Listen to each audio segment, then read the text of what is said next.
to this one. Okay, let's review the last sloka, last class's sloka. You want to say it aloud? Lokeshmin dvi-vidha nistha pura prokta maya naga jnana yogena sankhyanam karma yogena yoginam. Okay, good. Sankhyanam.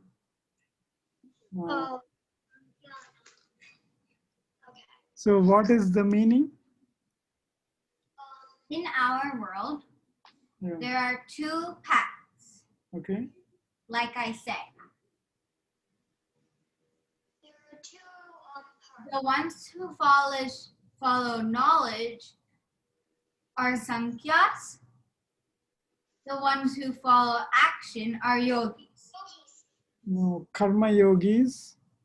So the path of knowledge is the Sankhya Yoga, and the path of action is the Karma Yoga. These are the two paths. But isn't the path of knowledge Jnana Yoga? Yeah, Jnana Yoga, but the way of knowledge is Sankhyas, through analysis. Right? That is the reason why we covered probability, machine learning. Remember this? Remember we talked about this? What is the fundamental probability and mathematics? statistics. Yeah, probability, right? So that is Sankhya. So should we look at more of probability, or should we cover the next sloka? Can we look over this and then cover the next sloka? Okay, yeah, we'll do that then. So last class we talked about machine learning. The problem of machine learning is basically finding the probability of something called hypothesis given the evidence. Like finding the probability of the object being a stop sign given its features, that it is red and it is in a hexagonal shape and all that stuff. So that is the goal of machine learning, right? And how do we measure the probability? The count of number of times the event E can occur by the count of number of possible outcomes. So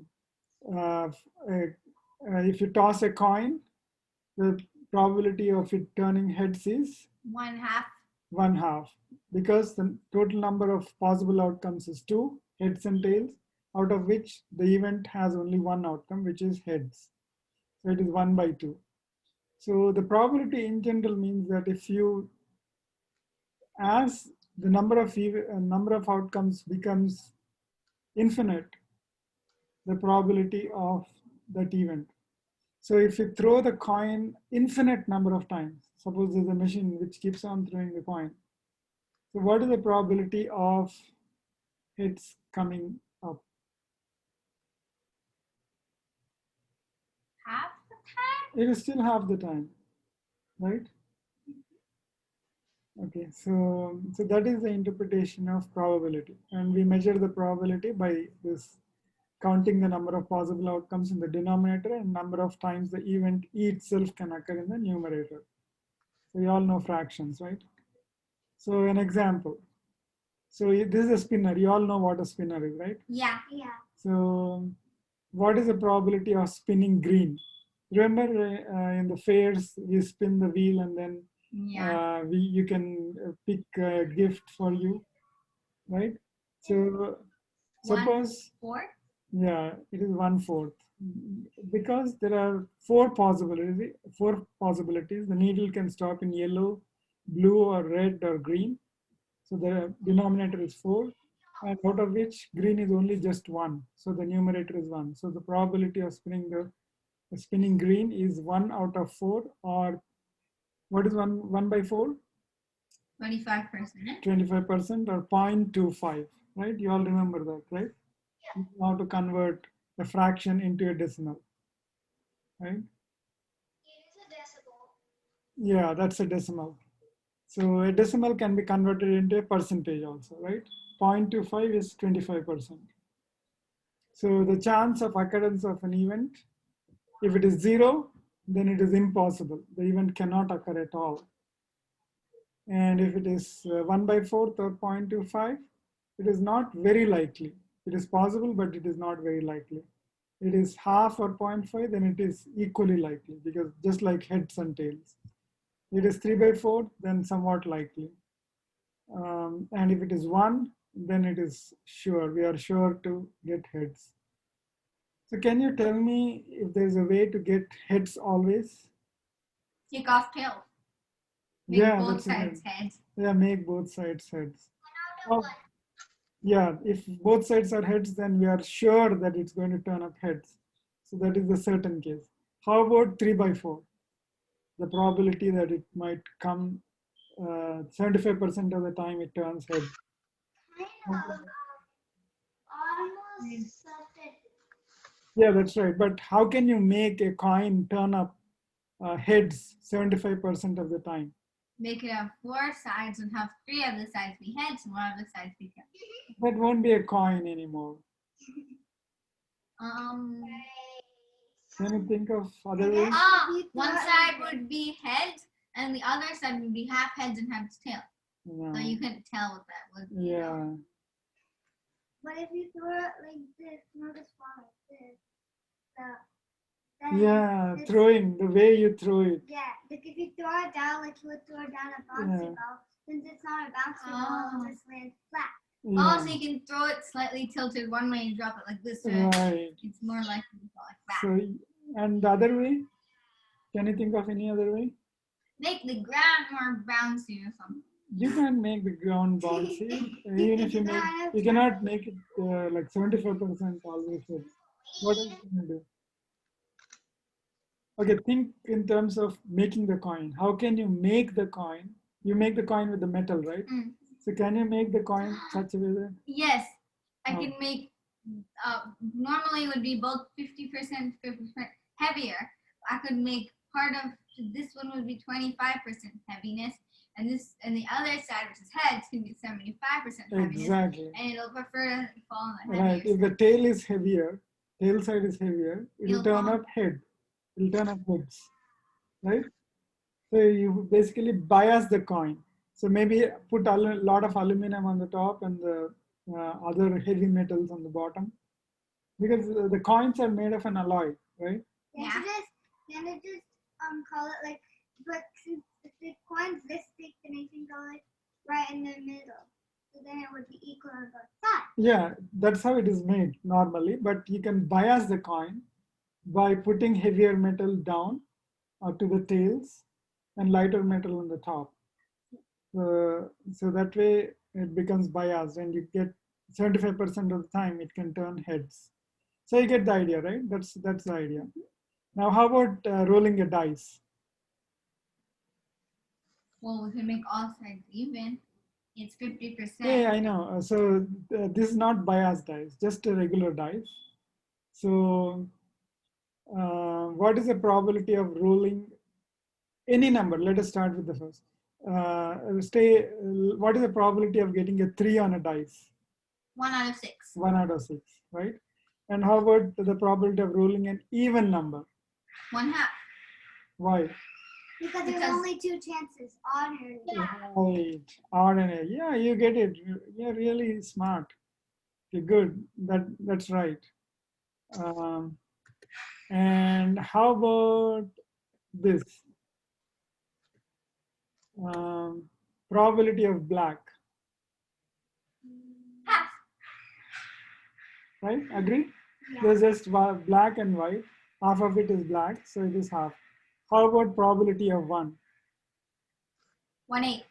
1/8. Because there are 8 numbers, 8 possibilities, and 1 is just one of them.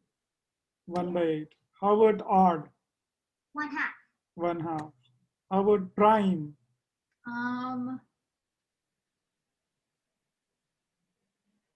5 out of 8. Wait. Are you sure? So what are the prime 4 out of numbers 8. here? 4 out of 8. 4 out of 8?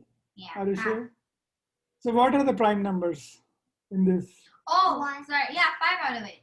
5 or 4? 5. So what are the prime numbers? Tell me. 1, 2, 3, 5, 7. So 1 is debatable, right? 1 sometimes is considered composite and Yeah. sometimes it's called prime. So let us ignore prime, but you get the idea, right? So it's like 4/5 4, or 5/5. yeah, 4/8 or 5/8, Sorry. 5/8, right? So here are the answers. Just like you said, it is half. Odd is half, black Oh. is half, 1 is 1/8, right? Okay. How about this? Probability of red, 1/2. half. And probability of 2, 1/4. probability of not One red, head, 1/2. probability of even, 1/2. right. That's right. Okay, now another question. What is the, suppose there are 2 events. One is, so you, one student Oh. tosses the coin and the other The other student student rolls throws the the dice. Then you So what is the probability of coming up with the heads and the dice turning up 6?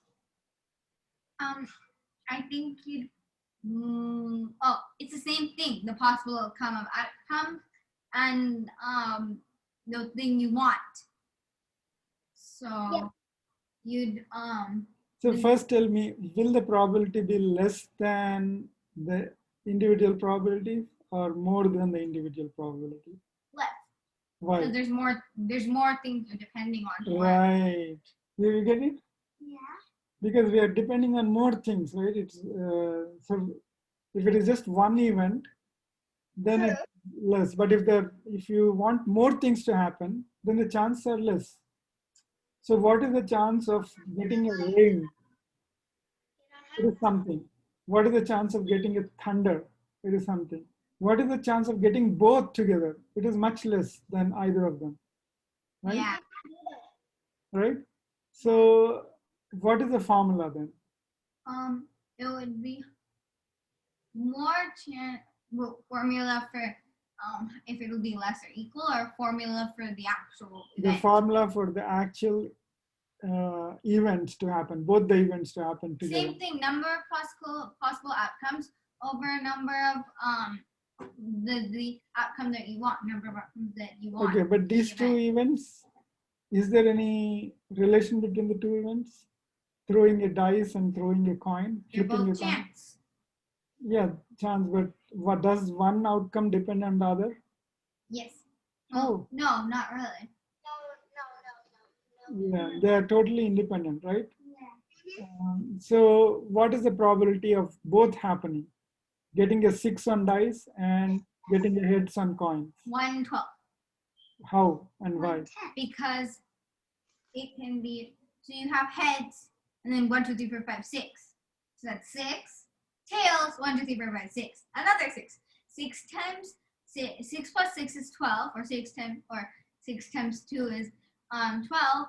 And then the number of possible outcomes that we want, the event, is just 1. Heads Good and 6. job. See, that's really a smart way of doing it. See, you count all the possible ways, all the permutations. So with heads, you can get 6 ways, 6 possible outcomes, and with tails, you get 6 possible outcomes, right? So it is 12. The total number of outcomes is 12. The other way of doing it is, can you think of a different way? Math. 6, well, one possibility, say the dice was like 5 sides, 5, and then the coin was like 6 sides, 5 times 6, 30, and then the number of events we Right, want. so Multiplication. multiplication. Very good. You understand? Everyone understands this? Yeah. So the probability of 2 events occurring together, the event A and B occurring together, if A and B are independent, then the probability is given by the product of the 2 probabilities, right? If the events are independent.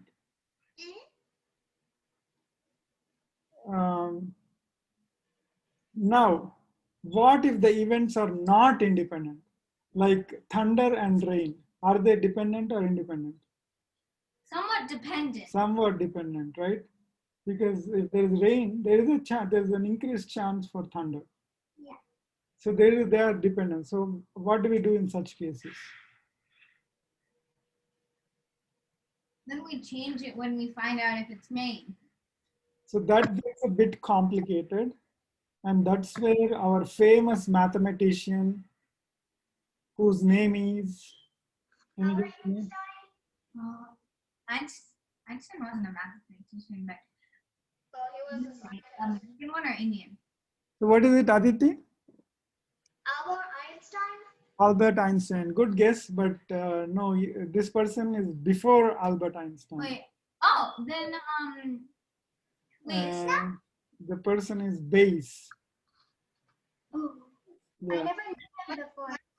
His name is Bayes, and he came up with the theorem for the probability of dependent events. Suppose, in this case, in our machine learning problem, H and X are dependent, right? X is the features and H is the hypothesis. Yes. And the hypothesis is dependent on the features, right? Right? Otherwise, there's no point in predicting hypothesis. So they're dependent. So you cannot apply this formula here. So you cannot apply this formula. That formula looks like distributive property. Yeah. So you cannot apply that formula. So Bayes came up with another formula in that case. When H and X are dependent, the formula is probability of X given H multiplied by probability of H divided by probability of X. So what we are doing is we are converting probability of H given X into probability of X given H, multiply it with probability of H and divided by probability of X. But would the equation change if we put P given H and then X, and then times X and then put H on the bottom? Right. If it is X given H, just reverse all the variables. Wherever X is there, you get H, and wherever H is there, you get X. So this first part is called the Bayes theorem. It's a simple formula, right? This probability multiplied by this probability divided by a third probability, right? So this is called Bayes theorem. Now, for machine learning, remember, what is the problem of machine learning? To compute this probability, right? Probability of the object being a stop sign given its features. Well, that makes it easier to do. It's a formula. Yeah. So now it became a formula. So this is called posteriori probability. Why is it called posteriori? Yeah. Later. After. So this is the probability we observe, we get after. So this is for after. This is a futuristic probability, right? And the probability of H is called the prior probability. Because prior means before. Before. And this is called a likelihood of what we just saw, evidence, probability of X given H. So now we don't have to compute probability of X. Why? Can anyone guess? For machine learning problems, we don't have to compute probability of X. The goal of machine learning problem is, what is the goal of machine learning problems? To find the probability of this one, right? We want to find the probability of H given X or evidence. X is the same as evidence. Yeah. So for machine learning, we don't need to compute the denominator. Can you guess why? School. Because wait. This is a tough problem. Okay, so if we eliminate X from the bottom, but we also have to do something at the top, or just the bottom? Okay, just think what are we computing here? So suppose we want to determine if the object is a stop sign or not. So what two probabilities will we compute?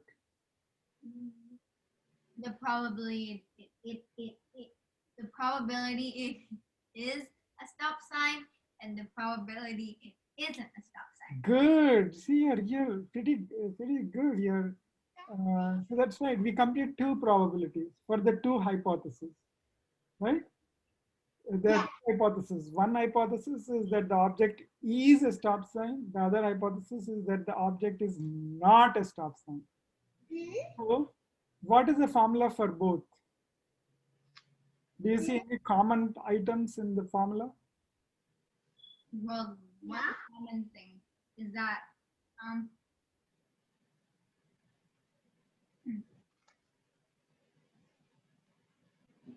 well, they're both being multiplied by p probability. The common element for both is x. Hypothesis changes. Hypothesis in one time for one time is the object is stop sign. The second time is the object is not stop sign. The h will vary, but x is the same because what is x? The features. So the features remain the same, but the hypothesis changes. When the features are same, x is the same, right? Yes. Both. And we are interested in just seeing which probability is high, right? If the probability is high for the object being a stop sign, we call it, say that it's a stop sign. If the probability of the object not being a stop sign is high, then we will say that it is not a stop sign. Yeah. So it is relative. We are trying to compare two probabilities. And when we compare two probabilities, if there's a common term, what do we do? When we compare two probabilities. Suppose you want to compare 10 and 15, right? Now suppose if you divide both of them by 25, is the comparison going to change? No. Because 15 will still be greater than 10. Right. Right? Even if you divide it by 25. True. So the same thing here. Probability of x is common to both the probability. So you can just eliminate this. Yeah, we learned that in math. Whatever you have to do to one side, you have to do to the other. It's Right. like a equilateral. Balance. So we don't have to compute the probability of x. We just have to compute this multiplied by this. That's it. Right? So Bayes' theorem basically helps you compute P of probability of two events, one event given the other. So you can express B of given A in terms of A given B. That's what happened, right? Here, H given X, we expressed in terms of X given H. We reversed it, right? So that is called Bayes' theorem. Right, is that clear? What? He has a good method, and this is even easier. Yeah, this is much easier, right? So we are trying to compute the probability of an event based on prior probability. This is the post probability. This is, we already observed some things, and based on our observation, You already knew. yeah, we are computing the future probability based on the past probabilities. So that is the advantage of Bayes' theorem. Okay, now let us go to the machine learning problem. What is a machine learning problem? We are given this data. So what are the features? So we want, so we are given whether a person buys computer or not, given the person's age, incomes, whether the person is a student, and his or her credit rating. Credit rating means that whether the person will repay back the loan. Is he a good person who repays back the loan? If he takes a loan, you know what a loan is, right? Yeah. So will he repay back the loan or will he just abscond? So that is what is measured by the credit rating, right? So based on these features, we want to predict whether a person buys computer or not. So we are already given a number of persons data already. So like in the first case, the person's age is less than 30, less than or equal to 30. His income is high. The person is not a student. The credit rating is fair, and the person does not buy a computer. So like that, we are given number of items or people's data. Now, the problem we want to solve is we are given a new person is coming into the store, the computer store. His age is less than or equal to 30. His income is medium. He is a student, and his credit rating is fair. Will this person buy a computer or no? Hard to tell, right? Right? So now we are going to, that's what machine learning is used for, right? We use machine learning to to answer questions like this. What is credit rating? That's what I just explained, right? Credit rating is how good the person is in repaying the loan. The credit rating, how the experience is in their credit. Exactly. Yes. How they repay. In credit rating. So it is fair, excellent. Yeah, there are only two classes, right? Yeah, good question. Fair and excellent. There's no low. What would happen if somebody has never taken loan before? Then the credit rating would be unknown. So we are not given that. It will be NA. So that's a different problem in machine learning. That's a very good question, but that's a different problem. For today's class, we will not talk about that problem. We'll just assume that the credit rating is already available to us. So there are two classes. First class is the person buys the computer. The second class, C2, is doesn't buy the computer. Okay? Yeah. So now we'll apply our Bayes theorem. So it's called naive Bayes classifier. So now, so what is the formula? What is the formula that we need to apply? We need to apply this formula basically. Right, so we have to compute probability of x given h and probability of h. Now x is a single variable or multiple variables? It could be any. But in this case, is it a single feature or multiple features? Multiple. Right, so x is actually a set of features. So it's a joint probability like this. X is like x1, x2, x3, x4. So long. So in this case, we make a naive assumption. What is naive? What is the meaning of naive? Naive. Yeah. Innocent, like immature, innocent, like kids, childish. So we make a naive assumption. And what is that assumption? We assume that the features are all independent of each other. So we assume that the shape of the object is independent of the color. It is independent of the letters on all the features. We assume that they are independent. But is that really true? No, like it could be some. Yeah, because if the shape is a hexagon, there are more chances that it could be color red. Yeah. And there are more chances that the letters on the object are STOP, right? So, but for simplicity, what we assume is that the features are all independent. Why do we make that assumption? Exactly, because it will be easier. We can just do multiplication like this, like on this slide. Otherwise, we'll have to do a lot of stuff. We'll have to again recursively do this and a lot of stuff. So for dealing with that, there's a different branch of math, which we'll not do. So that is the reason why this is called naive Bayes classifier. This algorithm is called naive Bayes classifier. So it assumes that all the features are independent. And therefore, now what is the probability that we want to compute? We want to compute the probability of x given the person buys the computer, and the probability of, sorry, the other way around. Where is that? So these are the features given to us. So we need to find, okay, that is not expressed here, but you understand, right? We need to find the probability of the person buying computer given these features.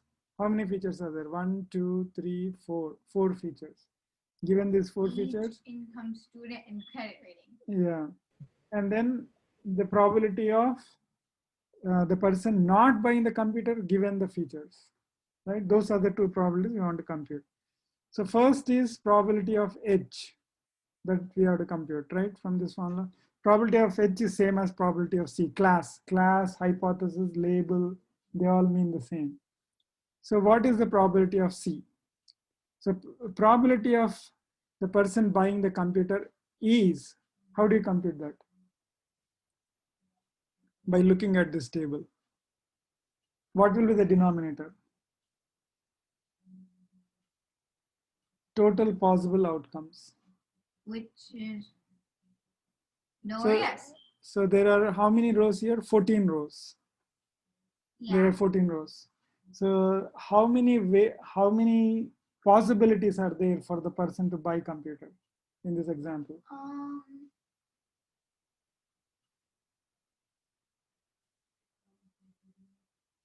Right? There are like 14 people. What is the, if you close this, the last column just closes, don't look at it right away. How many chances are there for these people to buy a computer? 4 times 14. They're just 14. There are 14 people. All 14 people can buy the computer, right? Yeah, right. So that is the possible number of outcomes. Yeah. Right? So the denominator is 14. But the number of times the actual event occurred is buys computer equal to yes is, you count the number of yeses here. There are 9 yeses, 1, 2, 3, 4, 5, 6, 7, 8, 9. So there are 9 yeses. So, so the numerator would be 9. Out of the possible times the people can buy is 14. So that is 0.643. Similarly, what will be the probability that the person does not buy a computer? 5-14. Why is 5?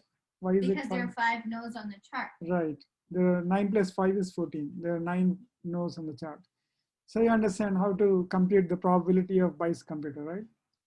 Now for each feature, we need to compute. Remember, we need to compute the probability of x1 given h, x2 given h, x3 given h, x4 given h, and multiply those probabilities because we assume they are independent, right? So then we do the same thing we did with buys computer and apply it to the other 4. Exactly. So we are given that the person buys computer, and we want to find the probability that the age is less than or equal to 30. So what will be the denominator?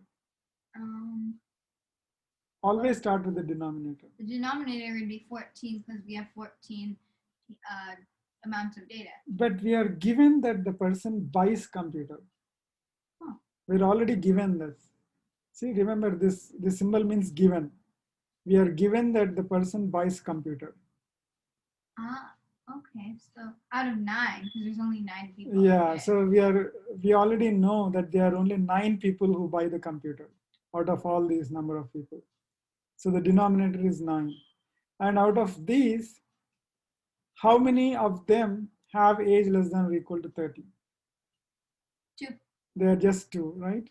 Look at this.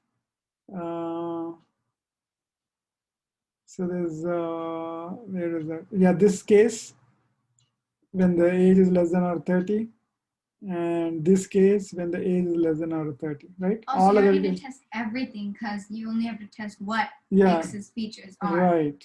So in this case, we test only this feature. So because remember, the test data, the person coming into the store has age less than or equal to 30. So we don't have to compute the probabilities for the other categories, just this category. But we want to compute 2 probabilities. One is given this age or given the person buys computer, his age is less than 30, and given that person doesn't buy computer, his age less than or equal to 30.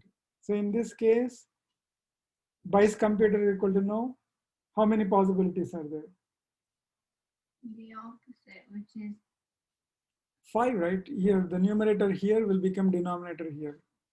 The numerator here became denominator here, right? So the denominator will be 5, and the numerator, out of those 5 cases, how many cases have age less than or equal to 30? So how many? 3. You will get 3, I think. See, no, age less than 30. yeah. 2, and where is the third one? I think this one, third. Age less than or equal to 30. So there are 3 cases. So 3 by 5, 0.6. Like that you compute for the others also. Income equal to medium, student equal to yes, credit rating is equal to fair. So these are all the features. Now to compute probability of X, this big set given a particular class, like say you buys computer, you multiply all the probabilities, right? You get 0.044. Similarly for no, you get 0.019. Now that is Px given C. You have to multiply, you remember the formula is to multiply Px given H by Ph. So you have to multiply those probabilities. But besides doing all this math, even though it's more affirmative, couldn't the machine do what we learned a couple of classes ago, where like we were trying to find out if somebody would pay back their loan based on if they were married or not? Yeah, decision tree. Yeah. Couldn't you do the same thing? Exactly. That's a very good question. Yes, we can use decision trees also. For the same problem, we can use decision trees also. And we can use naive Bayes also. Now, why do we have to study both? Any guesses? Because they both will come in handy at different times. Any other guesses? Yeah, good. Yes, they will come in handy at different times. But why not just use decision trees? Why do we have to learn naive Bayes? Maybe because one is more affirmative and less likely. Like, I'm thinking of the example of multiplication and addition. Addition is longer, but multiplication is quicker. Yeah, addition is easier. But do you think decision tree is better than this? Yeah. This is better than decision tree? Well, this is more affirmative, but the other one is more quicker and easier. Actually, that one is more difficult. Because how do you find which attribute goes to the top? I did not tell you that formula, right? That's why you think it's easy. But for that... Well, I just thought you would use common knowledge. No, it is mathematical again. Common knowledge. It is mathematical. You cannot assume any knowledge of the domain. It has to be all by math. You have to do a lot of math. So the reason is, remember we are dealing with probabilities. Probability is uncertainty. So in machine learning, no algorithm is better than a random guess. You apply this entire algorithm and it is only as good as your random guess. So, because it could always do the opposite. Right. So there's no algorithm which is superior to the other. So what we do is we apply multiple algorithms. Typically, we apply multiple algorithms and see which one, which classification most of the algorithms agree with. If most of the algorithms agree, say that this person is not going to buy the computer, then we say this person is not going to buy the computer, right? So we apply multiple algorithms for any given case, just to be sure, because no single algorithm is good, perfect. They're all empirical, they're all heuristics, right? They're all what do you call empirical? You know the meaning of empirical? Empirical means by experience. It's not like a formula, but by experience, you know. It's like using evidence. Yeah. A hypothesis, an educated guess. Right. So it's basically, that's why it's called hypothesis. In machine learning, it's called hypothesis because it's an educated guess. Instead of a random guess, we are only making an educated guess. And there's no guarantee that the educated guess is any better than the random guess, right? Like you look at the weather report, it might predict rain. Yeah, but then it doesn't the next day. Right. Like when I first came to US, right? In India, the weather is much more predictable. You don't get rain just like that. Especially because we're in California. Yeah. So here, the weather is a bit unpredictable. So my friends used to look at the weather report. We used to play tennis together. So they used to look at the weather report and then see if it's going to rain. So they would say, "Oh, it's going to rain in the evening. Let's not play." Then I would say, "Let's go ahead and play. It won't rain." And my prediction used to come right. Mine was random guess, mostly random guess, right? Because I don't apply any models. But right. What you see in the newspaper, they apply models and everything. But those are professional. They are professional. Meteorologists. But still, my guess used to be better than theirs. Wow.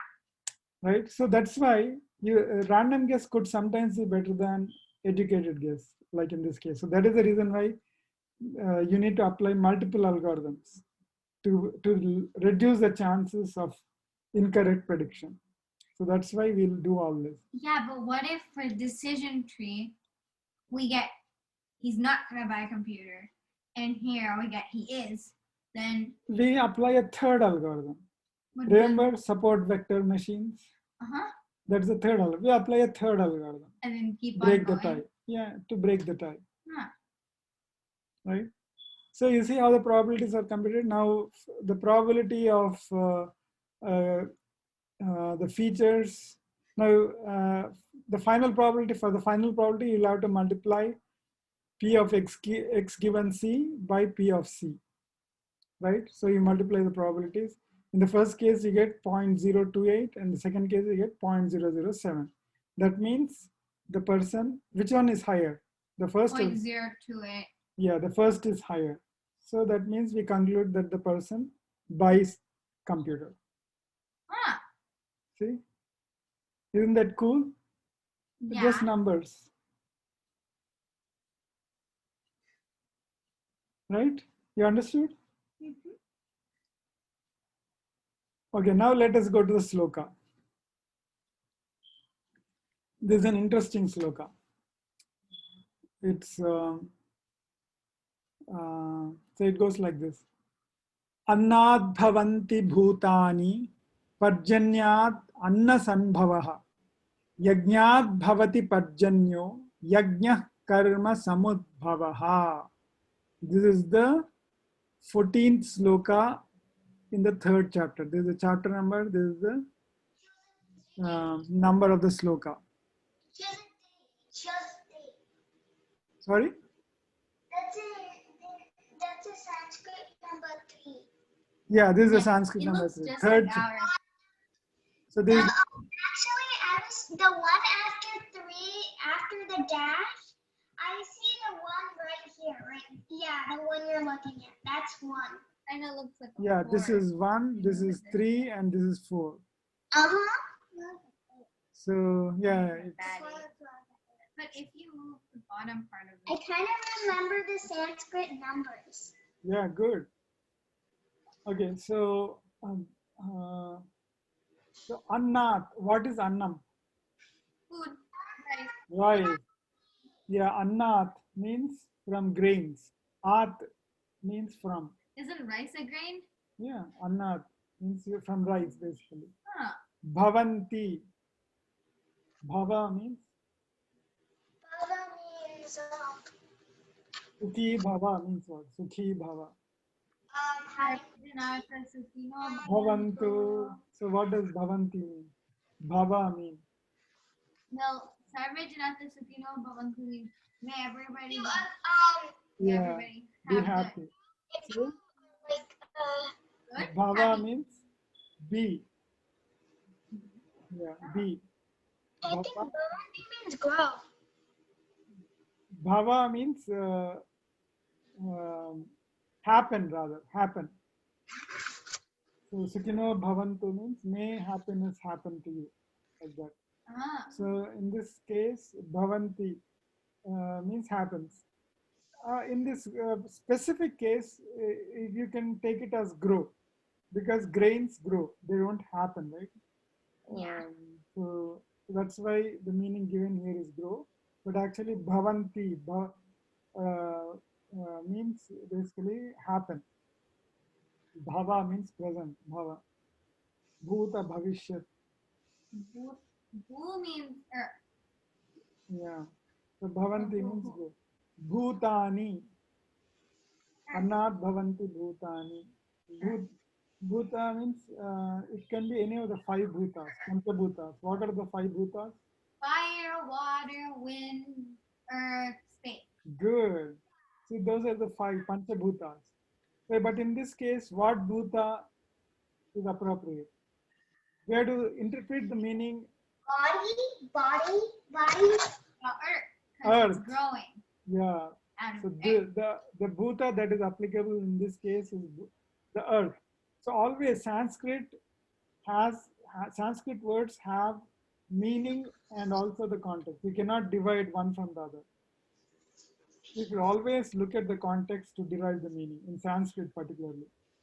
This concept is there in programming also. In a language called C++, actually in Java also, there is something called overloading, polymorphism. So the same word can assume multiple meanings depending on the context. So polymorphism, it's called polymorphism. It is there in all object-oriented programming languages like Java, C++, and others. You already know Java, right? You have heard about Java. Java and C++. Yeah, and how about Python? Python also, for that matter. Yeah, Python languages. Yeah, they're all core languages. They're object-oriented. So in those languages also, we have the same concept. Go. Actually, my dad uses Go. Yeah, Go also, for that matter. What's Go? Go is a language based on the C language and some features of C and My dad uses Go language. yeah. So the same concept. So there also you have to look at the operator based on the context. So here also you have to look at the word based on the context in Sanskrit particularly. So in this case, bhootaani means earth or the material body. Parjanyat. Parjanya means? Janya means water? Yeah, from rains actually. Parjanya means rain and Parjanyat means from rains.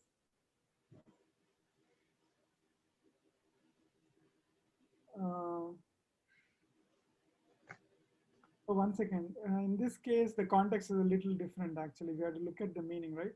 So we have to interpret bhootaani as not the panchabhutas, but like the bodies, our bodies. So, so in Indian language, bhoot means what? Bhoot, yeah, in Telugu, Hindi, everywhere, bhootam. Oh yeah, I've heard somebody say bhoot. It's a ghost. Bhutan is ghost. So bhootaani in one sense means the bodies, the people. But the ghosts of people are just their atma. Yeah, in Indian language it's a bit derived meaning, but bhootaani means in this case it is the material body.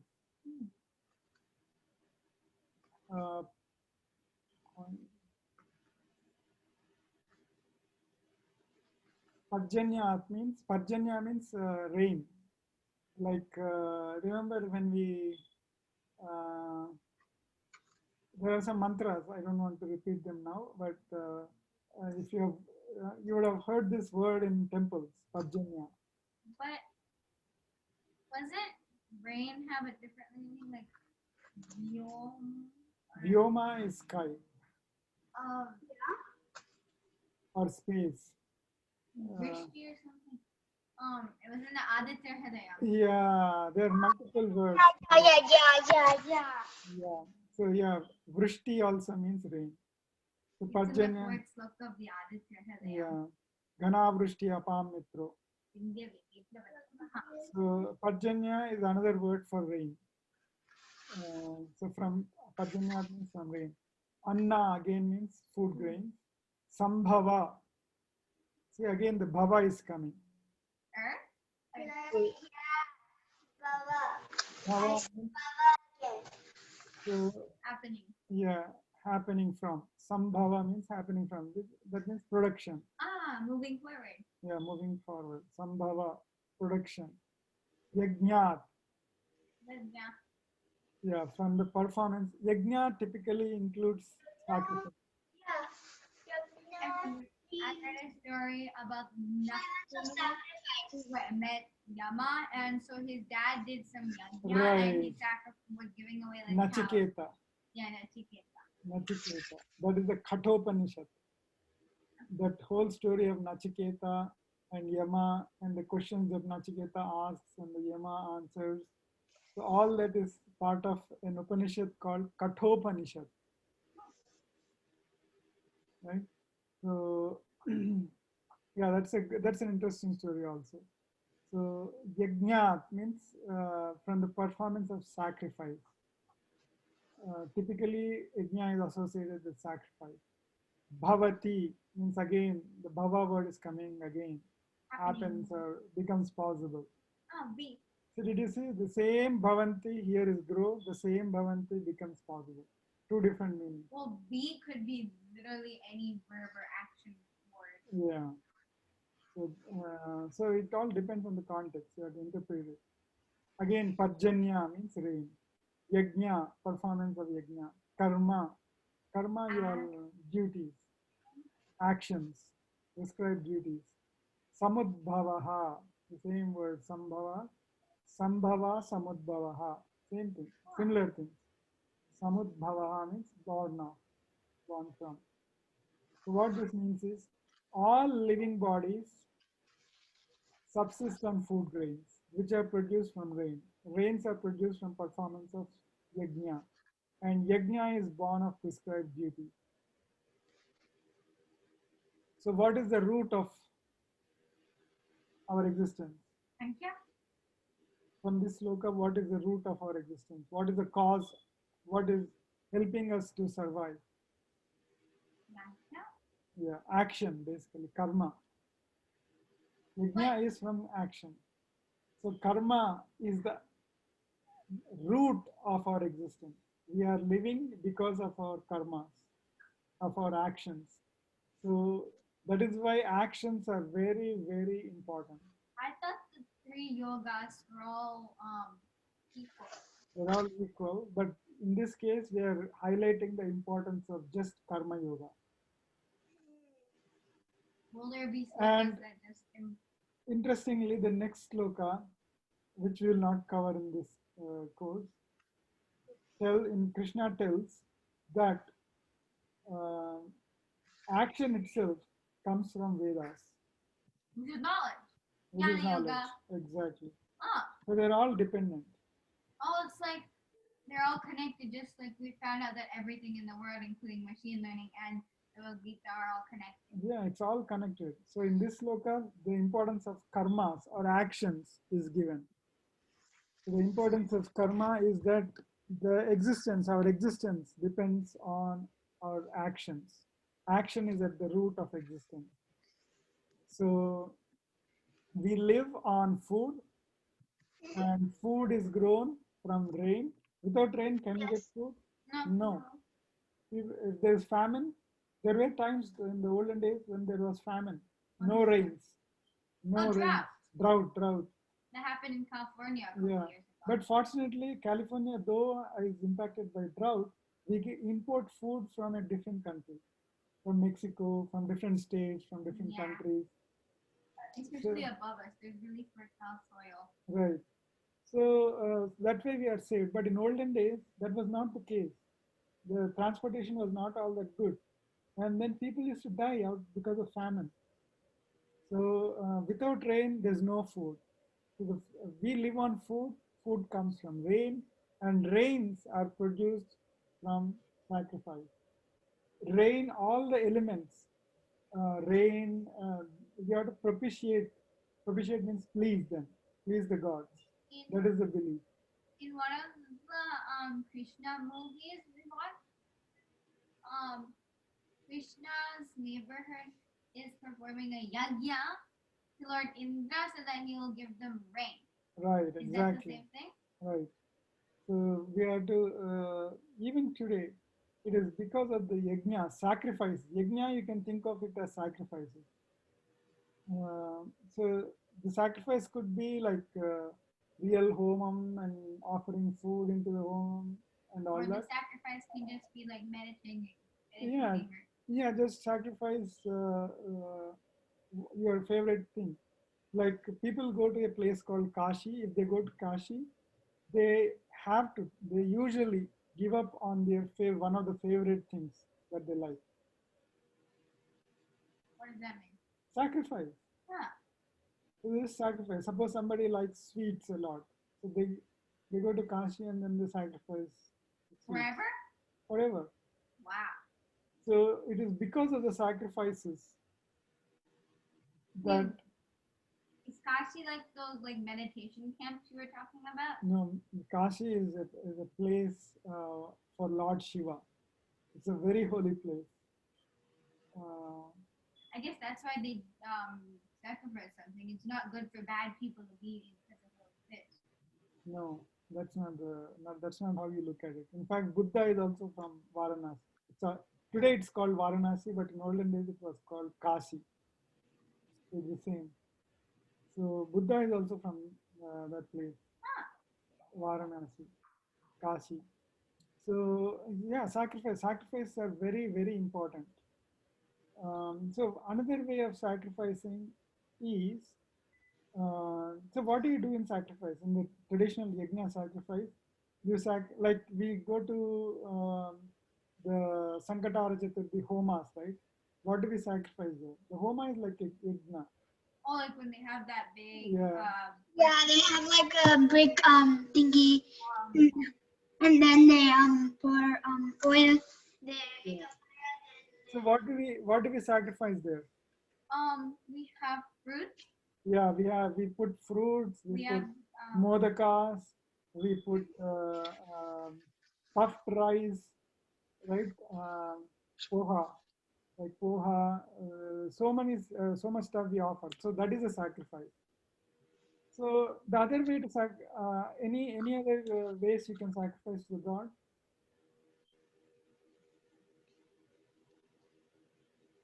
You can give sacrifices to the God. Well, God made you so you could do something good to show appreciation to God, like treat your body well or sleep on time and eat well and. So what else do you offer to God? Or what we could do is we could pray to God 3 times and eat food like Shiva wanted. Yeah. And another thing quite related to that. Nistha? How are you offering anything to God every day or no? Well. Right. Every day we do puja and yeah, we put fruit or flower. So that is an offering.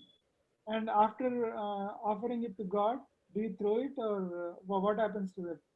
We eat. We eat it. As prasadam. As prasadam, exactly. So that is why, so that is a sacrifice, right? That also is considered sacrifice. You first offered it to God and then you're taking it as a remains from God. There's a sloka on that. Yeah. So that is a sacrifice also, right?